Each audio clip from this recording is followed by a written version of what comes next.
ജോലി അവരുടെ ബിനീഷ്, ഞാനൊന്ന് ഇടപെടുന്നു. ഞാൻ തിരിച്ചെത്താം ബിനീഷിലേക്ക്. ഇപ്പോൾ CPM ഇടുക്കി ജില്ലാ സെക്രട്ടറി CV വർഗീസ് ടെലിഫോൺ ലൈനിൽ ചേരുന്നു.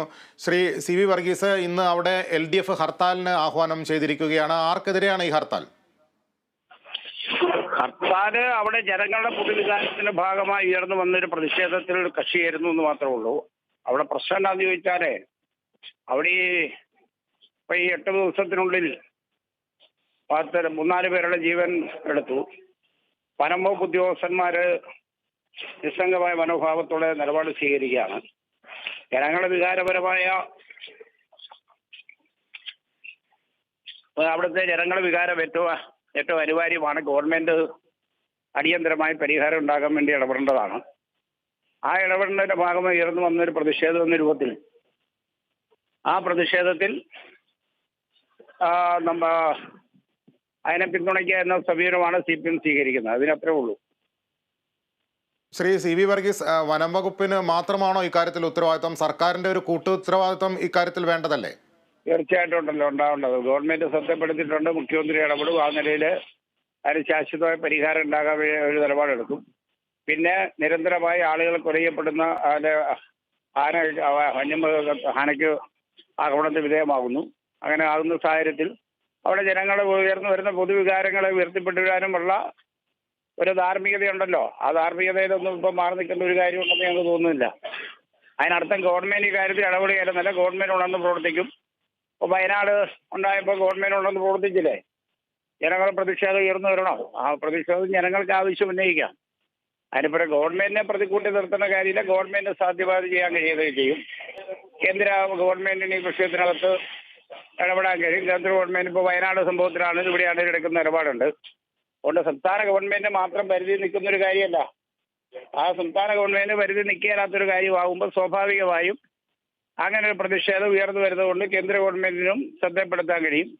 ജനകീയമായി ഉയർന്നു വരുന്ന വികാരം ഉയർന്നു വരും. ആ ഉയർന്നു വരുന്ന വികാരത്തിനോടൊപ്പം നിന്നാൽ മതി. അതേ ഞങ്ങൾ ഈ കാര്യത്തിൽ സ്വീകരിച്ചുള്ള സമയമുള്ളൂ. ശ്രീ CV വർഗീസ്, അല്പം മുമ്പ് കേരള വിഷൻ ന്യൂസിനോട് പ്രതികരിച്ച Idukki DCC president CP Mathew വ്യക്തമാക്കിയത്, വേണ്ടി വന്നാൽ നിയമം കയ്യിലെടുക്കും, വേട്ടക്കാരെ കൊണ്ടുവന്ന ആനയെ വെടിവെക്കേണ്ടി വന്നാൽ അതിനും കോൺഗ്രസ് തയ്യാറാണ് എന്നൊരു വെല്ലുവിളി അദ്ദേഹം നടത്തുകയുണ്ടായി. ഈ രീതിയിലേക്ക് കാര്യങ്ങൾ മുന്നോട്ട് പോകാനാണ് അവിടെ കോൺഗ്രസ് ശ്രമിക്കുന്നതെന്ന് തോന്നുന്നു. മുന്നിൽ കണ്ടുള്ള രാഷ്ട്രീയമായി ജനങ്ങളുടെ ഇടയിൽ വൈകാര്യപരമായി ഈ കാര്യത്തിനകത്ത് ആനയുടെ ആക്രമണം നിരന്തരമായി അവിടെ ഉണ്ടാകുന്നുണ്ട്. അതിന് ശാശ്വതമായ പരിഹാരം ഉണ്ടാവണം. ഇപ്പോൾ ആനയുടെ ആക്രമണത്തിന് വിധേയമായി മരണപ്പെട്ട ആളുകളുണ്ട്. അവരുടെ കുടുംബത്തെ സംരക്ഷിക്കണം. അവരുടെ അതുപോലെ പരിക്കേറ്റവരുണ്ട്. അവർക്ക് ആവശ്യമായ പരിരക്ഷയും സംരക്ഷണം ഉണ്ടാവണം. അതാണ് പ്രാഥമികമായി ചെയ്യേണ്ട കാര്യം. ഇതിനകത്ത് വേട്ടക്കാരനെ കൊണ്ടുവന്ന് ആനയെ വെടിവെച്ച് കൊല്ലാമെന്ന് പറയുന്നത് എത്രയോ പോഷ്കായ വ്യാഗമാണ്. കാരണം വന്യജീവി ആക്രമണം നിയമത്തിന്റെ ഭാഗമായി ഏതെങ്കിലും ഒരു സംസ്ഥാന ഗവൺമെന്റ് തീരുമാനിക്കാൻ കഴിയുന്ന കാര്യമാണോ? അങ്ങനെ നിലപാടെടുക്കാൻ പാലം തീരുമാനിച്ചാൽ കഴിയുന്ന കാര്യമാണോ? അപ്പം അത്തരം പ്രതികരണത്തിനോടൊന്നും ഞങ്ങൾ യോജിപ്പില്ല. ഈ വിഷയത്തിനകത്ത് ജനങ്ങളുടെ വികാരങ്ങൾ ന്യായമാണ് 100%.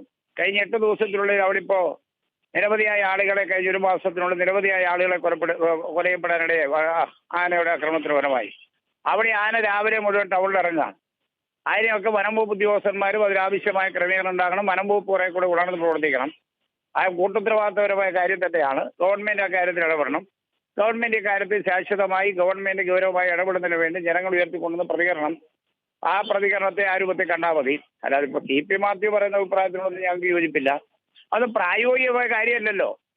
ആർക്കെങ്കിലും വെടിവെച്ച് കൊല്ലാനോ ആനയെ വെടിവെച്ച് കൊല്ലാൻ രാജ്യത്ത് ഏതെങ്കിലും നിയമം അനുവദിക്കുന്നുണ്ടോ? നിയമം അനുവദിക്കാത്തൊരു കാര്യത്തെ സംബന്ധിച്ച് പറയുമ്പോൾ പിന്നെ അത് വാർത്ത സൃഷ്ടിക്കപ്പെടാൻ വേണ്ടി മാത്രമേ ഉള്ളൂ. ഈ വിഷയത്തിനകത്ത് ജനങ്ങളുടെ വികാരങ്ങളോടൊപ്പം നിൽക്കണം. ഗവൺമെന്റ് ശ്രദ്ധപ്പെടുത്തണം. പരിഹരിക്കാനുള്ള നിലപാടെടുക്കണം. കേന്ദ്ര ഗവൺമെന്റ് ഇക്കാര്യത്തിലുള്ള നിസ്സംഗമായ നിലപാടുണ്ട്. അത് തിരുത്താൻ കേന്ദ്ര ഗവൺമെന്റ് തയ്യാറാവണം. അങ്ങനെ തയ്യാറായിക്കൊണ്ട് എല്ലാവരോടും കൂടി നിന്നുകൊണ്ടുള്ള ഒരു യോജിച്ച നിലപാടാണ് ഇക്കാര്യത്തിൽ എടുക്കേണ്ടത്. ആ യോജിച്ച നിലപാടിന്റെ ഭാഗമായി തന്നെയാണ് അവിടെ ഹർത്താൽ പ്രഖ്യാപിക്കുമ്പോൾ ആ ഹർത്താലിന് ജനങ്ങളുടെ വികാരങ്ങളോടൊപ്പം നിൽക്കുക എന്നുള്ള സമീപനം തന്നെയാണ് CPM സ്വീകരിച്ചിട്ടുള്ളത്. ഇടതുപക്ഷ ജനാധിപത്യത്തിനുള്ളിൽ ആ പൊതു കാഴ്ചപ്പാടേ ഉള്ളൂ. ആ കാഴ്ചപ്പാടിന്റെ അടിസ്ഥാനത്തിൽ നിലപാട് സ്വീകരിക്കും.